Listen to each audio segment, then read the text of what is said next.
What is going on, everyone? Welcome back to this week's installment on The Lake Show, and I really appreciate you all making me a part of your day. Guys, I apologize for the past 2 weeks that I've been absent.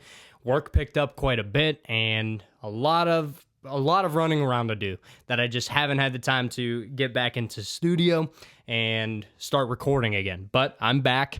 Little 2-week hiatus, but, don't fear. I will be back more consistent. Just bear with me, guys. A lot of moving parts in life right now. Might be moving possibly soon. I'm not entirely sure if that's going to happen yet or not. So just a lot of moving parts in my life right now that's going on. And I apologize again for not recording last week and the week before that. I feel bad for not getting in and making time to make these videos. But I am back, and we got a decent amount to talk about today, but obviously, it won't be too crazy because a lot of this kind of overlaps with each other, especially in the college football world. Everything like that always overlaps with each other. But again, I give all praise and all glory to Jesus Christ, my Lord and Savior, and the one true God of this universe, the one who allows me to do all these amazing things and wonderful things and live the beautiful life that he has given me. And I can't thank him enough every single day for the life that I have and the life that I live. So, to start off today, we're going to get back into the swing of things of college football. Off-season is winding down. We are nearing the end of July, obviously, and then it'll be nearly 1 month until the college football season gets underway. And we got a lot to talk about. So, one thing that I've been hearing as of recently is kind of funny to me. So ACC Media Day recently is just wrapping up, but of course, that goes without saying that there will be a lot of controversy, especially with the transfer portal additions, especially the movement that's been going on in the ACC, mainly naming teams like Miami.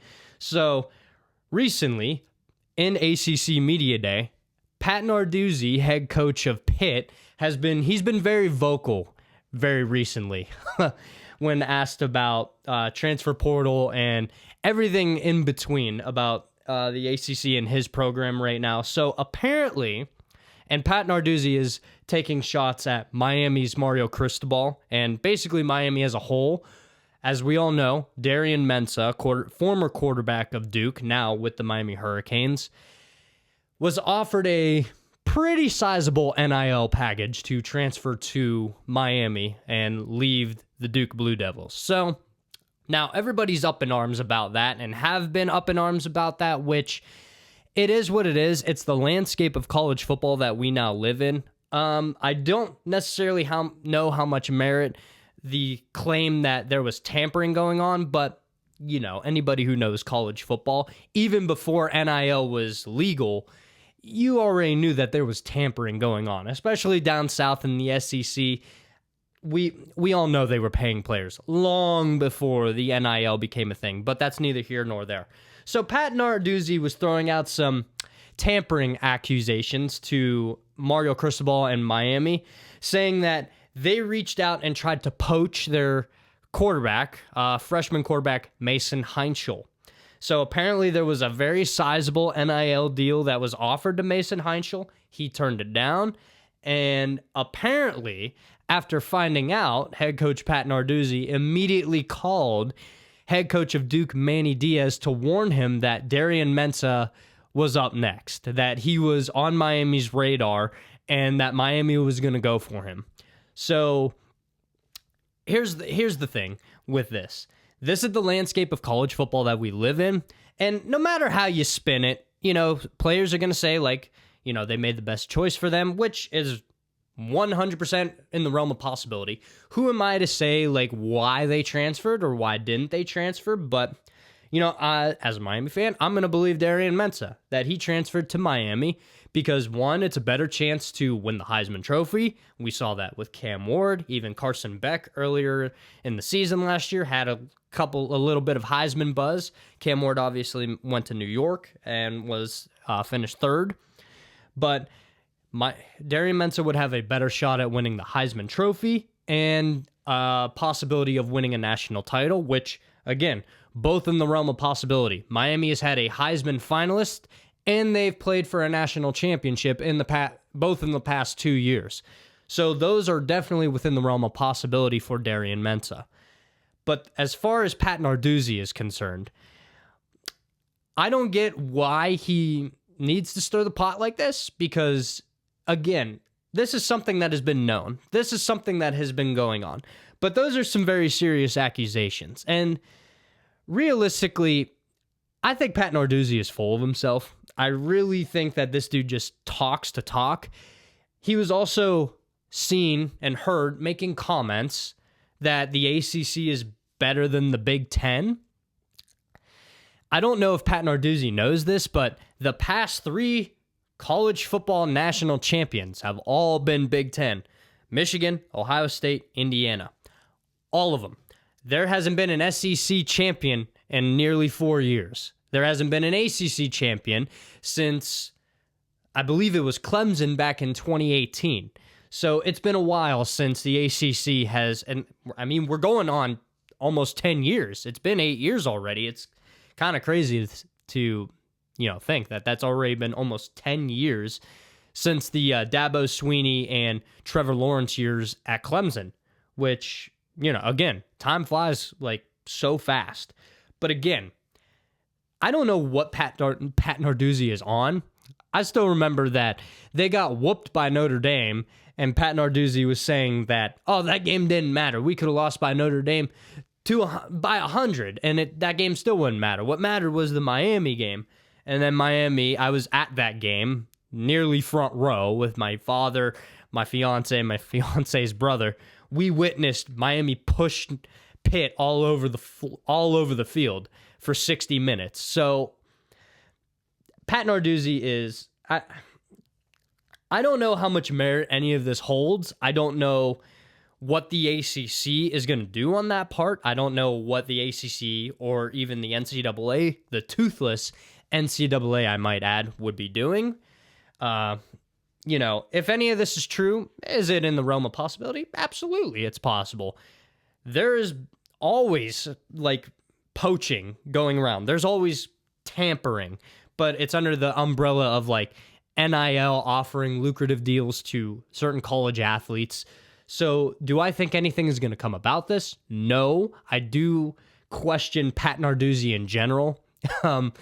Just based on everything that he's, those are some wild accusations, especially coming from a coach who, he's an average football coach. He's an average coach. Pitt's okay, but they're nothing too crazy. I will say, Pitt has more ACC championships than Miami, which is, kind of funny to think about. But yeah, that was going on at ACC Media Day. Pat Narduzzi, full of himself. How he's going to seriously look into the camera and say that the ACC is better than the Big Ten is beyond me. Again, the last 3 national champions have all been from the Big Ten, and the ACC hasn't had a national championship since 2018. And realistically, the entirety of the conference has taken a massive step back, other than, SMU last year making the playoff, Clemson or SMU 2 years ago making the playoff, Clemson 2 years ago making the playoff. But even those teams were very overmatched going into the playoff, and then obviously Miami this past year making a run at the national championship. But that's neither here nor there. I thought that was a very funny story, a very interesting story, but, we'll see what comes about it. I really don't know what's going to come about it. I don't think anything will, but I think it's fun nonetheless to just talk about. All right, let's transfer to the SEC. Now, here's one thing that I've been wondering. If any team is going to break that dry spell, that national championship drought over the past couple years, obviously the Big Ten, I just mentioned, the Big Ten took over. Michigan, Ohio State, Indiana, and now, the best teams in America, again, mainly from the Big Ten. Oregon, Ohio State, Indiana's up there. Michigan will probably be fighting for a playoff spot. USC might be. But again, the top end of college football resides in the Big Ten, not the SEC.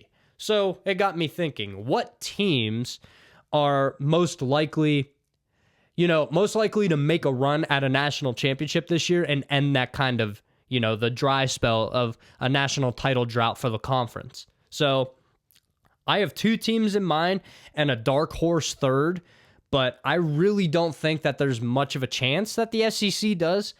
But the first one that comes to mind is Texas. Now, I know Georgia is at the top of the SEC, and I know they got beat by Ole Miss, so I know technically Ole Miss is at the top of the SEC.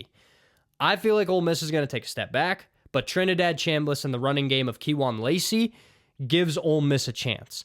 But I do believe that Pete Golding for Ole Miss caught fire in the playoff, and, I think that was just a, once in a blue moon sort of kind of coaching effort. I believe it was Lane Kiffin leaving the way he did and, just everything going on around that program in general. I believe that willed Ole Miss a little bit and lit a fire under the players' butts to play a little bit harder, just to prove everybody wrong that, no, it wasn't Lane Kiffin that made this team fully. But I definitely think Ole Miss takes a step back. But a team that comes to mind right now is Texas, because top to bottom, I think Texas has easily a top 3 roster in all of college football. They have such a deep wide receiver room, deep running back room, good offensive line, and obviously this all hinges on, I believe, the development of Arch Manning. How much has Arch Manning progressed from last year to this year? We saw him in week 1 against Ohio State. Last year, he did not look good. Towards the end of the year, you see them upsetting Texas A&M. Texas A&M was fighting for a bye and a spot in the SEC championship at the very last game of the season, but Texas handled them. Texas at the beginning of last season to the end of last season, the beginning of last season to the end of last season, completely different team. They're still the same team, that lost to Florida, went on the road and got beat in Gainesville by a very, very subpar Florida team. And again, Florida's scrappy. They've always been scrappy. The year prior, they upset Ole Miss and Lane Kiffin's squad with Jackson Dart at quarterback. They handled them. They upset Ole Miss and kept them ultimately out of the CFP. So Texas is in the same boat. They finished 10-3 last year, beating Michigan in the Cheez-It Bowl and missing on the college football playoff. A lot of people are saying, and mainly at the big networks, especially like ESPN, because, they have the media rights deal with the SEC, so that's who they talk about, and that's who is in favor, of the SEC. But if there's any team that can reach the top, I do believe it is Texas, but I don't necessarily believe the notion or the narrative that it is a championship or bust kind of year for Texas. Do I think they need to make the college football playoff? 100%. You can't have this so-called generational talent at your quarterback position and just lay an egg every single year that he's a starter. I think Texas needs to make a step forward. Obviously, they made the semifinals 2 years ago, losing to Ohio State in the Cotton Bowl with Quinn Ewers at quarterback. Now, fast forward, they missed the playoff. They still have a double-digit win season. They have Arch Manning. They had a great recruiting class. They have a great portal class. They have arguably the best defensive end in college football in Colin Simmons. You can make an argument, one of the best young wide receivers in Cam Coleman coming back and transferring from Auburn. And then you can make that argument that Arch Manning is one of the best quarterbacks in America, especially after the way he finished last season. I don't believe it's championship or bust. I do believe it is playoff or bust. I don't think that Texas can afford another, letdown kind of season. I do think Steve Sarkisian would be in trouble.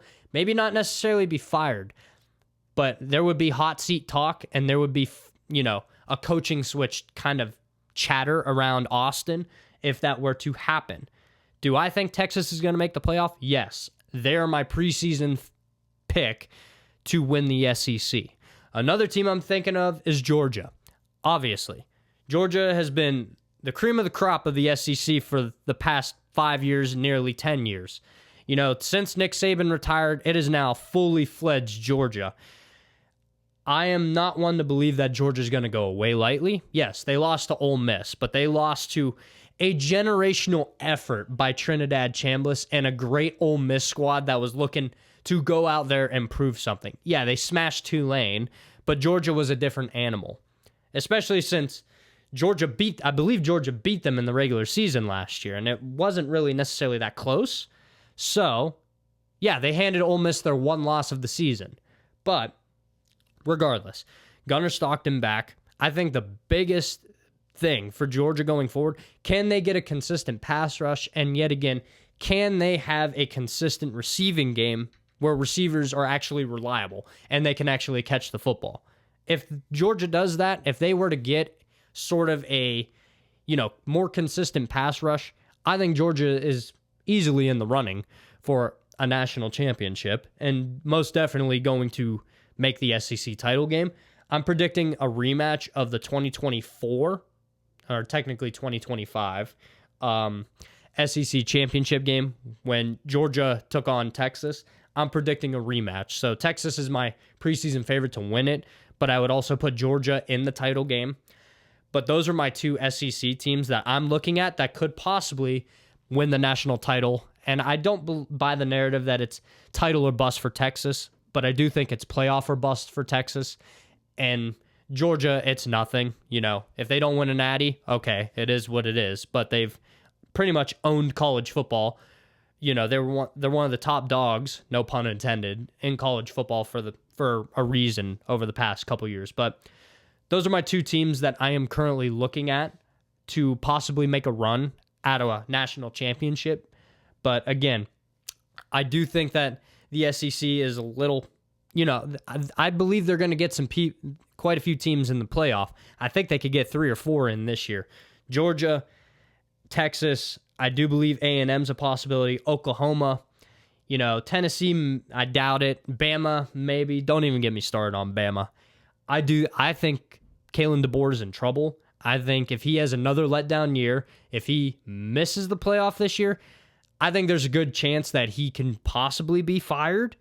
But again, he's trying to fill the shoes of a legend, the greatest college football coach in history, and Nick Saban. So those are insurmountable shoes to fill. They really are. And, I feel bad for those kind of expectations, but if he doesn't make the playoff, if he doesn't make a run, everybody's going to believe that year that he went to the national title with Washington, I think that's a fluke.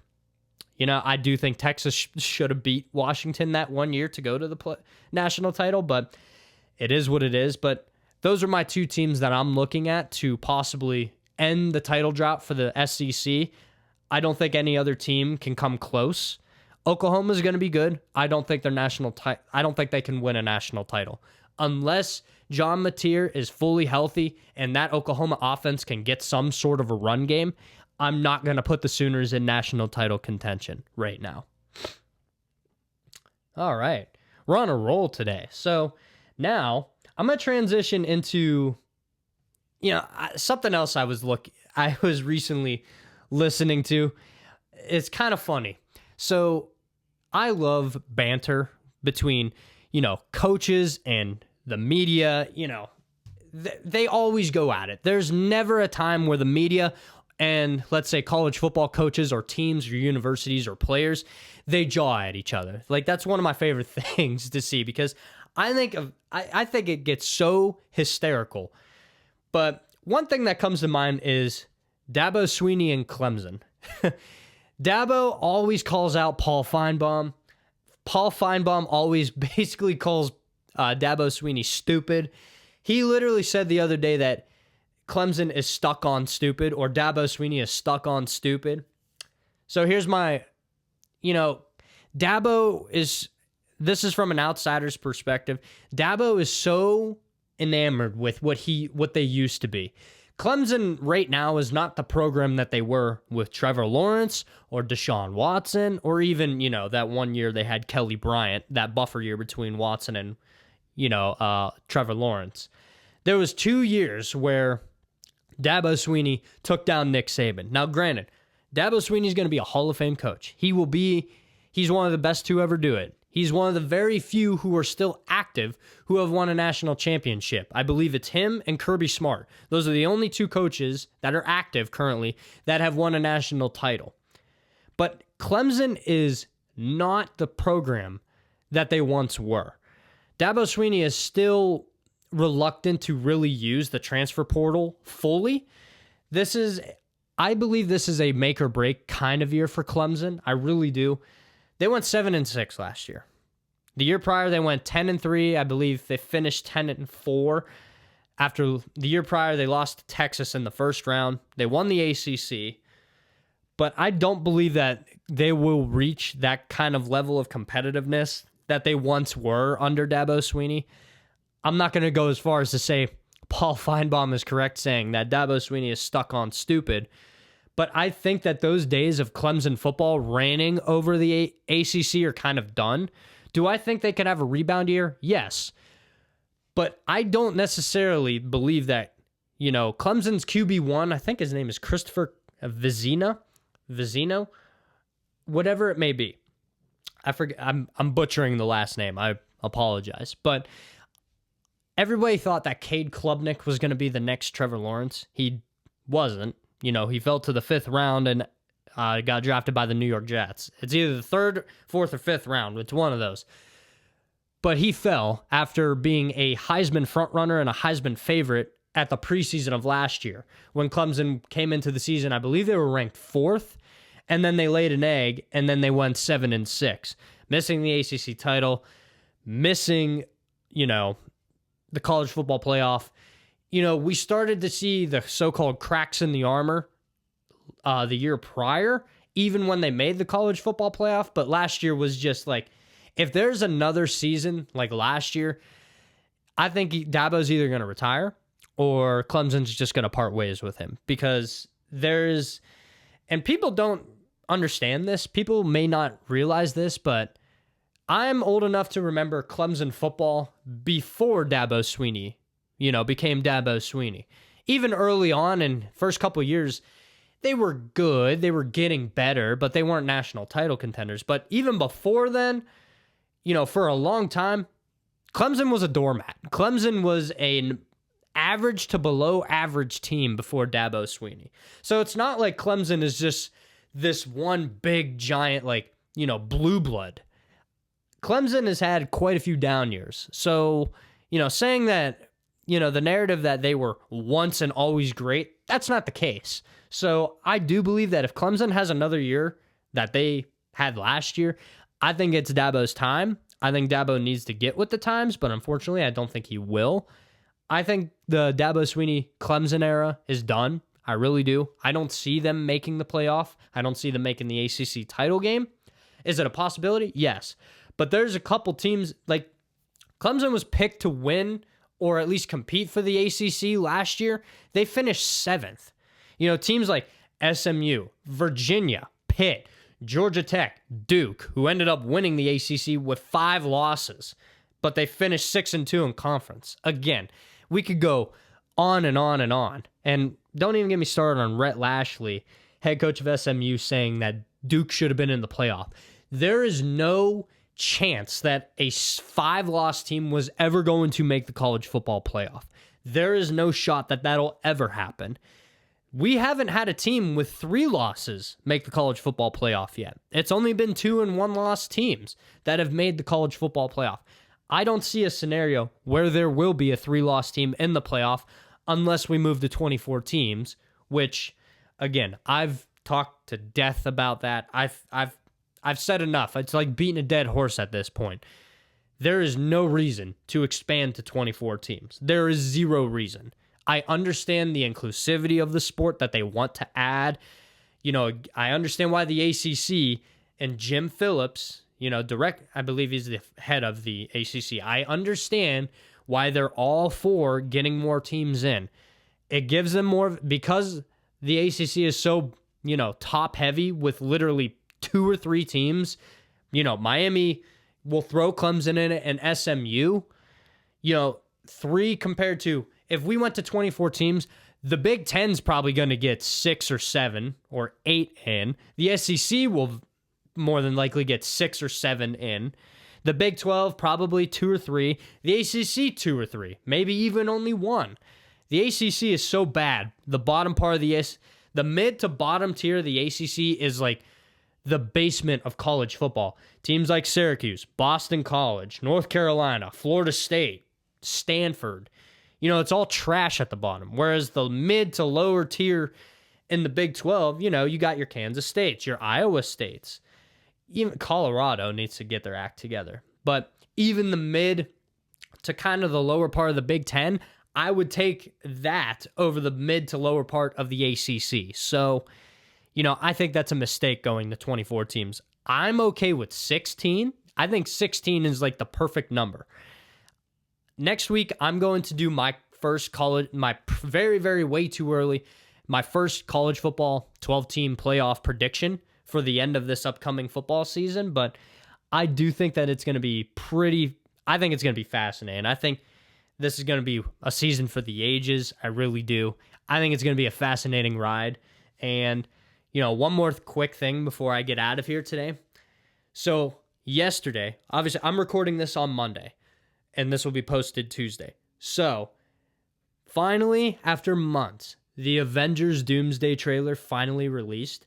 I watched it probably 5 times in the car on the way here, or listened to it 5 times in the car, and then another 3 times before I started recording today. I think Avengers Doomsday is going to be a cinematic masterpiece.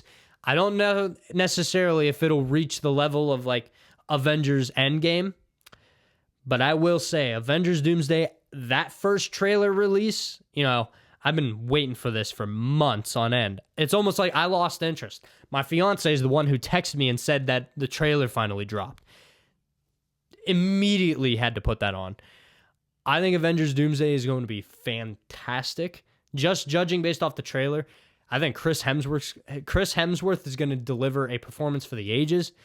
Robert Downey Jr., the look of Doctor Doom, looks so phenomenal.